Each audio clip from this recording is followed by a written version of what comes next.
பெஞ்சல் புயல் காரணமாக விழுப்புரம் மாவட்டம் மரக்காணம் பகுதிகளில் பலத்த காற்றுடன் கூடிய கனமழை பெய்து வருகிறது.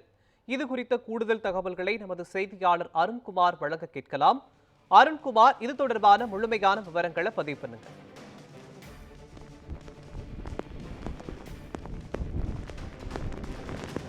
நிச்சயமாக பெஞ்சன் புயலானது தற்போது கொஞ்சம் வீரியம் அடைந்திருக்கிறது என்றே சொல்ல வேண்டும். காலை முதல் ஒரு மிதமான ஒரு காற்றுடன் கூடிய ஒரு மழையானது தொடர்ந்து இந்த விழுப்புரம் மாவட்டத்தில் மரக்காணம் பகுதியில் பெய்து கொண்டிருந்தது. இந்த ஒரு அரை மணி நேரமாக இந்த புயலானது தற்போது காற்றினுடைய வேகமானது அதிகரித்திருக்கிறது. அது மட்டும் இல்லாமல் மழையினுடைய அளவு அதிகரித்திருக்கு என்று சொல்ல வேண்டும். இதன் காரணமாக ஒரு 10 அடி உயரத்திற்கு மேலாக இந்த கடலினுடைய சீற்றமானது இருக்கக்கூடியதை நம்மால் பார்க்க முடிகிறது.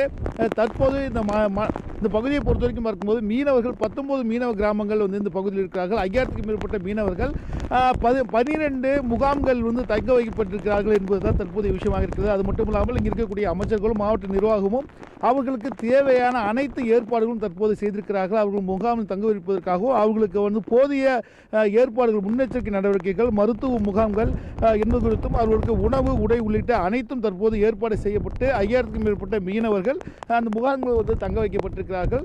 இந்த மாதிரி ஒரு சூழ்நிலை இந்த பகுதியில் தான், அதாவது காரைக்காலிலிருந்து பகுதிகளில் தான் தற்போது அந்த புயலானது கரையை கடக்கும் என எதிர்பார்க்கக்கூடிய சூழலில் இந்த பகுதியில் தற்போது இது வீரியம் அடைந்திருக்கிறது. இந்த புயல் என்பதுதான் தற்போது இருக்கக்கூடிய சூழலாக நாம் பார்க்க முடிகிறது.